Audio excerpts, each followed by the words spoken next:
এজন serial killer অলপ ভয় লগা গোটেই ঘটনাক্ৰম আইনী সুৰুঙাৰ বাবে যথোপযুক্ত তথ্য প্ৰমাণ নোহোৱাৰ বাবে এজন সিৰিয়েল কিলাৰ বাছি গ'ল আৰু যাৰ পৰিণতিত এতিয়া আকৌ এবাৰ উচ্চাৰিত হৈছে মানুহৰ বিশেষকৈ যুৱতী মহিলাৰ সুৰক্ষাৰ বিষয়টো 2018 চনত সংঘটিত হৈছিল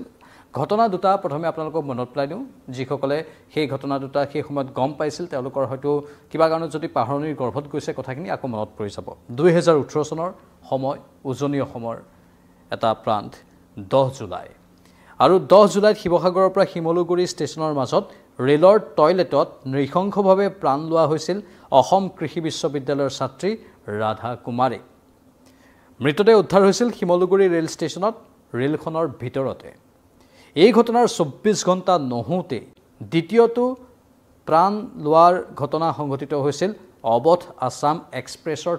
টয়লেটতে আৰু ৰেলখনৰ টয়লেটৰ ভিতৰত অৰ্ধ উলংগ অৱস্থাত মৰিয়নি ৰেল জংচনত উদ্ধাৰ হৈছিল লালিমা দেৱী নামৰ মহিলা এগৰাকীৰ মৃতদেহ আৰু সমগ্ৰ ৰাজ্যৰ লগতে দেশজুৰি চাঞ্চল্যৰ সৃষ্টি কৰিছিল এই ঘটনাই অসম আৰক্ষীয়ে এছআইটি গঠন কৰি তদন্ত আৰম্ভ কৰিছিল এই লোমহৰ্ষক ঘটনাৰ আৰু তাৰ পাছতে পোহৰলৈ আহিছিল এজন ব্যক্তিৰ কথা বিকাশ আৰু সেই বিকাশে এই জঘন্য কাণ্ড সংঘটিত কৰিছিল আৰু সেই বিকাশ ধৰা পৰাৰ পাছত নিজে স্বীকাৰোক্তিও আগবঢ়াইছিল বিকাশে আৰক্ষীৰ সন্মুখত এছআইটিৰ সন্মুখত যে তেওঁই এই নৃশংস ঘটনা সংঘটিত কৰিছিল যাক ইংৰাজীত সাইকোপ্যাথ বুলি বিভিন্নজনে উল্লেখ কৰিছিল মানে হয়তো এই ব্যক্তিগৰাকীয়ে যুৱতী মহিলাক টাৰ্গেট কৰি এটা অতৃপ্ত আত্মাৰ যেনে ধৰণৰ কিছু কাম থাকে বা এনেকুৱা কিছুমান যি ক্ষুধা থাকে তেনেকুৱা ধৰণৰ ক্ষুধা যেন নিবাৰণৰ চেষ্টা কৰিছিল মানসিকভাৱে যি ভয়ংকৰ অৱস্থাত এই বিকাশ নামৰ ব্যক্তিগৰাকী সেই সময়ত আছিল সেই কথাখিনি বৰ্ণনা কৰিলে গানুম শিয়ৰি উঠিব এতিয়া আমাৰো স্বাভাৱিকতে সেই বাতৰি আমি সম্প্ৰচাৰো কৰিছিলোঁ সেই বিকাশ নামৰ সেই ব্যক্তিগৰাকী 2018 চনত সমগ্ৰ দেশ কঁপাই যোৱা উজনি অসমৰ ৰেলত সংঘটিত ধাৰাবাহিক প্ৰাণ লোৱাৰ ঘটনাৰ বাবে দোষী সাব্যস্ত হৈছিল বিকাশ দাস এই বিকাশ দাসে চলন্ত ৰেলত ইটোৰ পিছত সিটো বলাৎকাৰ বা এনেধৰণৰ পাশবিক কাম সংঘটিত কৰিছিল ধাৰাবাহিক প্ৰাণ লোৱাৰ ঘটনা যাৰ বাবে উচ্চ ন্যায়ালয়ে সেই সময়ত যাৱজ্জীৱন কাৰাদণ্ড বিহিছিল কিন্তু আচৰিত ধৰণে একেজন কালপ্ৰীতি এতিয়া মুকলি আকাশৰ তলত উচ্চ ন্যায়ালয়ে এতিয়া শেহতীয়াকৈ যুক্তি দিছে যে এই দুৰ্ধৰ্ষ অপৰাধীটোৰ বিৰুদ্ধে কোনো তথ্য প্ৰমাণ নাই মানে তথ্য প্ৰমাণৰ নোহোৱাৰ বা তথ্য প্ৰমাণৰ অভাৱৰ যুক্তিতেই বহু অপৰাধী সাৰি যোৱাৰ দৰে এই বিকাশ দাসো এতিয়া সাৰি গ'ল স্বাভাৱিকতেই তদন্তকাৰী দলে তদন্ত প্ৰক্ৰিয়াবোৰ আগবঢ়ায় কিন্তু এটা সময়ত কেছ ডায়েৰীবোৰ সবল নোহোৱাৰ ফলত বা ভালদৰে তদন্তত নামি নপৰাৰ ফলত এই অঘটনবোৰ সংঘটিত হয় এনেকুৱা একোটা অপৰাধী ভাৰতত মুকলি আকাশৰ তললৈ আহিবলৈ সক্ষম হয় বিকাশ দাস এতিয়া মুকলি আকাশৰ তলত আহিছে যোৰহাট আৰু বিভিন্ন প্ৰান্তত এতিয়া চাঞ্চল্যৰ সৃষ্টি হৈছে উজনি অসমৰ কেইবাটাও অঞ্চলত এই বিষয়টোক লৈ এতিয়া চৰ্চা হৈছে স্বাভাৱিকতে জনসাধাৰণ আতংকিত হৈ পৰিছে আমি কেইবাটাও প্ৰতিবেদন সম্প্ৰচাৰ কৰিছোঁ আজি সন্ধিয়াৰে পৰা লাইভ টেলিকাষ্ট আমি আগবঢ়াইছোঁ সেই স্থানবোৰৰ পৰা আমাৰ সাংবাদিকে বৰ্ণনা কৰিছে সেই শিহৰণকাৰী ঘটনাবোৰ কিমান ভয়ংকৰ হ'ব পাৰে ভাবি চাওক এই ব্যক্তিগৰাকী বিকাশ দাস নামৰ এই ব্যক্তিগৰাকী এতিয়া মুকলি আকাশৰ তলত অহাৰ পাছত যদি পুনৰ এনেধৰণৰ ঘটনা সংঘটিত কৰে কেনেকুৱা এক পৰিস্থিতিৰ উদ্ভৱ হ'ব তাকে লৈ এতিয়া শংকিত হৈ পৰিছে বিভিন্নজন সংশোধন জানো ইমান দিনে হ'ল 2018 চনত কৰায়ত্ব কৰা হৈছিল বিশেষ তদন্তকাৰী দলে তদন্ত চলাই ক্ষিপ্ৰতাৰে কৰায়ত্ব কৰিলে কিন্তু কেৱল মাত্ৰ তথ্য প্ৰমাণ নোহোৱাৰ বাবেই মুকলি আকাশৰ তললৈ আহিবলৈ সক্ষম হ'ল তথ্য প্ৰমাণ কেনেকৈ নোহোৱা হ'বলৈ পালে তথ্য প্ৰমাণবোৰ নষ্ট কৰা হ'ল নেকি তাক লৈ এতিয়া প্ৰশ্ন উঠিছে এছআইটিৰ যেহেতু প্ৰসংগ আহিছে সেই এছআইটিৰ প্ৰসংগতে আমি শেহতীয়াকৈ আমাৰ মৰমৰ শিল্পী জুবিন গাৰ্গৰ প্ৰসংগৰ কথা এইখিনিতে সদৰি কৰিব লাগিব কাৰণ জুবিন গাৰ্গৰ ক্ষেত্ৰতো এছআইটিয়ে তদন্ত কৰি আছে সেই যিটো তদন্ত প্ৰক্ৰিয়াত সবল ভূমিকা থাকিব লাগে প্ৰতিটো তদন্তকাৰী গোটৰ সেই সন্দৰ্ভতে এতিয়া হয়তো বিভিন্নজনে বিষয়বোৰ আলোচনা কৰাৰো থল আছে কাৰণ আমাৰ ভাৰতত এনেধৰণে তদন্ত প্ৰক্ৰিয়াবোৰৰ কিছু খেলিমেলিৰ ফলত বা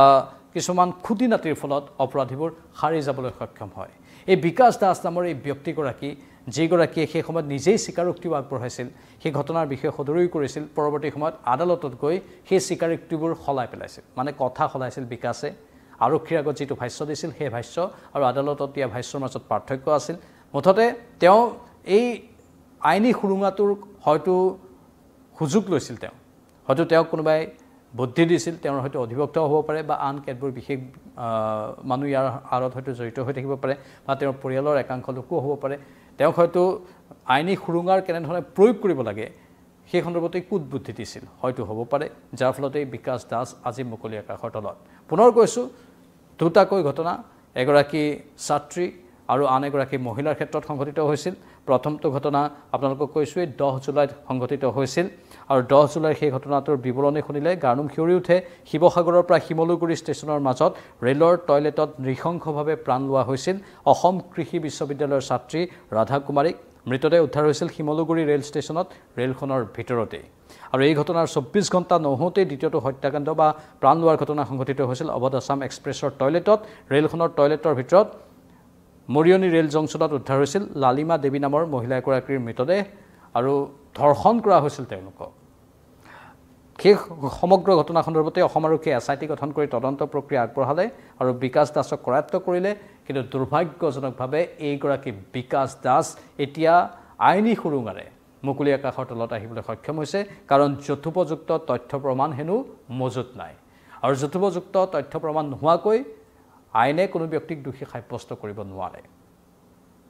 সেইটোৱে বাৰে বাৰে প্ৰমাণ হৈ আহিছে যে সেই তথ্য প্ৰমাণবোৰ যিবোৰ প্ৰথম অৱস্থাত হয়তো পোৱা হৈছিল সেইবোৰ হঠাৎ কেনেধৰণে অন্তৰ্ধান হৈ গ'ল মানে সেইবোৰ কোনোবাই মুচি পেলালে বা সেইবোৰ কোনোবাই বিকৃত কৰিবলৈ চেষ্টা কৰিলে এইবোৰে হয়তো হৈছিল যাৰ ফলত মুকলি আকাশৰ তলত আহিবলৈ সক্ষম হ'ল এইগৰাকী বিকাশ দাস যাৰ বিৰুদ্ধে সকলো তথ্য প্ৰমাণ প্ৰথম অৱস্থাত আছিল কিন্তু সময়ৰ গতিত সেই তথ্য প্ৰমাণবোৰ নষ্ট কৰি দিয়া হ'ল নেকি স্বাভাৱিকতে আমাৰ সমাজৰ বাবে ই এটা বৰ ভয়ংকৰ বাৰ্তা কঢ়িয়াই আনে অপৰাধী যদি এনেধৰণে হাৰি গৈ থাকে তেনেহ'লে সমাজ সংস্কাৰ ক'ৰ পৰা হ'ব আৰু অপৰাধীৰ সাহস বাঢ়ি নাযাব জানো সচেতন ৰাইজে সেই প্ৰশ্নবোৰ উত্থাপন কৰিছে আৰু সেয়েহে আমি এই পোনপটীয়া সম্প্ৰচাৰত এই বিষয়বস্তুটো আপোনালোকৰ বাবে আনিছোঁ চিন্তাৰ বহুখিনি কথা আছে ই আমাৰ সমাজৰ লগত জড়িত এটা বিষয় আৰু স্বাভাৱিকতেই আমি আশা কৰিম যে আইনৰ দৃষ্টিত আমাৰ আইন ৰক্ষকসকলে এই বিষয়বোৰ যাতে অতি সূক্ষ্মভাৱে পৰ্যবেক্ষণ কৰি থাকে শেহতীয়া বহু ঘটনা প্ৰবাহ হৈ আছে অসমখনত বা ভাৰতবৰ্ষত সেই ঘটনা প্ৰবাহবোৰৰ ওপৰত বিশেষভাৱে দৃষ্টি ৰাখি অপৰাধীৰ যাতে সাহস বৃদ্ধি নহয় দুষ্কাৰ্য সংঘটিত কৰিবলৈ তাৰ ওপৰতো যাতে বিশেষ গুৰুত্ব দিয়া হয় আৰু এই অপৰাধীবোৰৰ বিৰুদ্ধে তথ্য প্ৰমাণবোৰ সংগ্ৰহ কৰাৰ সময়তো অধিক সাৱধানতামূলক পদক্ষেপ যাতে গ্ৰহণ কৰে সেইটো আমি কামনা কৰিম বিকাশ দাসৰ এই ঘটনাই বহুকেইটা উদ্বেগ সৃষ্টিকাৰী বাৰ্তা আমাৰ বাবে কঢ়িয়াই আনিছে এই ক্ষেত্ৰত আপোনালোকৰ মতামত কি আমাৰ কমেণ্ট বক্সত কমেণ্ট কৰি জনাব পাৰে পৰৱৰ্তী সময়ত আকৌ আহিম লাইভত চাই থাকক নিউজ